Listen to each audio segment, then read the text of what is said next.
Electric cars, if they use the right sort of electricity, then they won't pollute the atmosphere.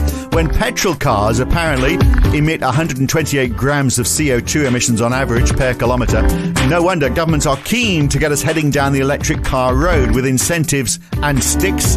Incentives in the form of grants and to get new cars, and sticks in the form of low emission zones. All part of the UK's plans to meet their net zero target by 2050. And of course, other countries have similar timetables. But will cars really make all the difference? Well, road vehicles do account for almost 12% of all greenhouse gas emissions, or they did in 2016. And 60% of that was from passenger vehicles, cars, motorcycles and buses. So it could make a difference, but is it enough? And is it achievable? We'll look at all of that today on the Debunking Economics podcast with Professor Steve Keen. I'm Phil Dobbie. Welcome along. Now, Steve, we are told buying an electric car will help us do our bit to try and mitigate the effects of climate change because we are not, of course, directly polluting the atmosphere. But how much of the impact is it actually having? Is it realistic as a proposition for us all to drive battery-powered vehicles? And is there a danger that ultimately it'll see us driving actually more? And therefore consume more energy. After all, you know, it's the electricity isn't necessarily clean. It has to come from somewhere. So what if we're using unclean electricity and driving more and kidding ourselves because we're in electric cars? Well, this is what's actually known as the Jevons paradox. And William Jevons, who, apart from the sin of creating neoclassical economics, is also quite a polymath and intelligent in other ways.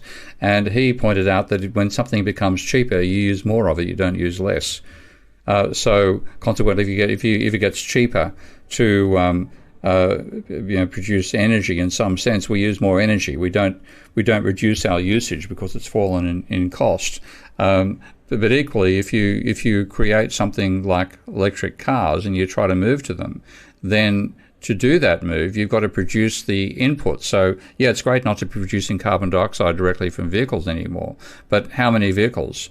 Can you actually maintain the nature of transportation between one system and another? And that's where, again, I love the work of Simon Michał. I'm actually going to be meeting Simon in Finland pretty soon, by the way, for the first time. But his work points out that we simply not only don't have the reserves necessary for a complete conversion from ICE, internal combustion engine, to electric vehicle, EV transportation.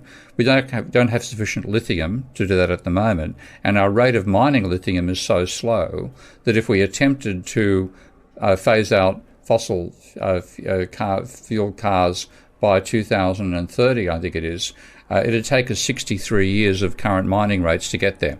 You know, it's not going to happen. Does it have to be lithium? Are there alternatives, though, that we could be using? Yeah. This is where Elon Musk's point between the difference between a prototype and a production model is important, because there are new technologies coming along that use other more commonly available elements than lithium to store energy in a battery. So you have sodium-based batteries. Probably the most interesting in terms of a long-term sustainability is iron-based batteries, because we can effectively now reverse rust. And you have energy. I'm not sure which direction it works. I think you use energy to turn rusty metal into pristine, and then you release energy by going in the opposite direction.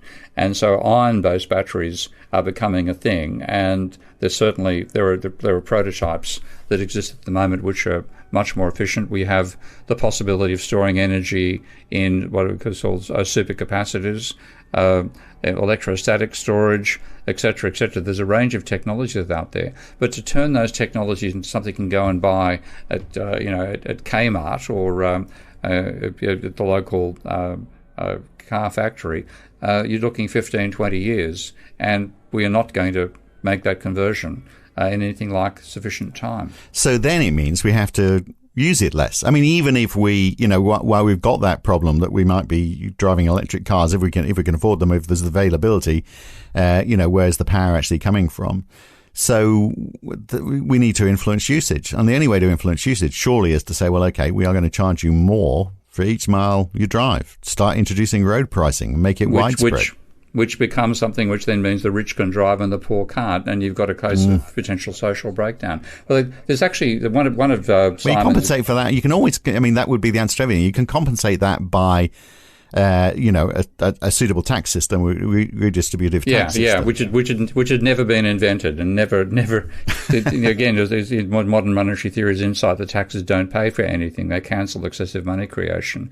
The transfer pricing element that's supposed to be there has never been developed anyway. I'd rather just say cut out the whole idea of using taxes and use the government's money creation capability. However you do it, you say, well, okay, we are going to give a slug of money to people who are disadvantaged, so that they can afford to drive to a point which we think is, a sensible amount, and then that pricing will inhibit those people who drive a lot from driving quite so much. Yeah, well, this is one way in which the idea I've had of a dual currency system where you have your money turns up as per usual, you use it as per usual, but you then have a government body issuing universal carbon credits to everybody when they reach the level of the average for the country.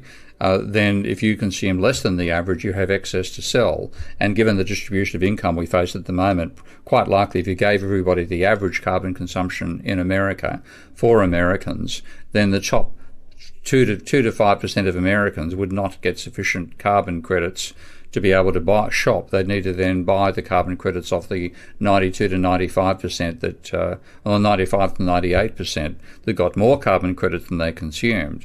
And that would be your distribution mechanism. Yeah, which is a brilliant idea, isn't it? It's very, very hard to pick faults in that. And that it won't happen. Yeah, it's such a brilliant idea. It won't happen, absolutely. But I mean, you could see, in practicality, you get in your car, then you could have your carbon credit readout. You use it with your smartphone, and it takes it off your allowance. And if you need more for that journey, you're gonna have to buy someone from someone else. Could be an app. You just say, well, I haven't got enough money to go shopping at Sainsbury's. I haven't got enough fuel. I'm going to need to buy some extra carbon credits to get down there. And if it's tight that month, I mean, that could be open. That could be an open marketplace where prices go up and down depending on demand, which would be. And that's the whole idea. I mean, that's why neoclassicals have put forward this idea where they think they can work out the price. Well, thanks, guys. I thought you said you were in favour of a market system. Yeah. Why not let the market work out the quantity? We know the quantity. Rather than saying the market should work out the quantity, here's the price, do it the opposite way. It's pure neoclassic economics, isn't it? We are saying it's a price mechanism for a limited resource. I mean, economics is all built on scarcity. This is page 1 of your textbook, guys. Get with your program. Yeah, I know. Yeah. Aren't they? What I love about them is their consistency. But I mean, if you look at, and you mentioned the Americans, I mean, the average American drives 22,000 kilometres a year, and the average Brit drives half that. And the average American car is polluting 3.5 times more than the average British car. So there you are. So they are, per person, pushing out 7 times the pollution of the average Brit. And there's 330 million of them. So that if you're looking for where behaviour wants to change, it's got to start there, hasn't it? Yeah, absolutely. And that means you've got to have a new infrastructure that enables it. So in a city like New York, for example, then that's quite feasible. You can get around all of New York pretty much on the subway. You might not enjoy the experience in parts of the subway, but you can do it. But if you try the same thing in San Francisco or in Los Angeles, then it just isn't going to be feasible. So you have to find something else. Yeah, what else that would be? Well, you'll need to listen into the full version of this podcast. To do that, you need to become a supporter of Steve Keen on Patreon. Go to patreon.com/Prof Steve Keen, or become a subscriber at debunkingeconomics.com. Then you can hear the full version of this podcast, all half hour of it, and all the other ones as well. Back again next week for another one. I'm Phil Dobbie. He's Steve Keen. This is the Debunking Economics podcast. Thanks for listening.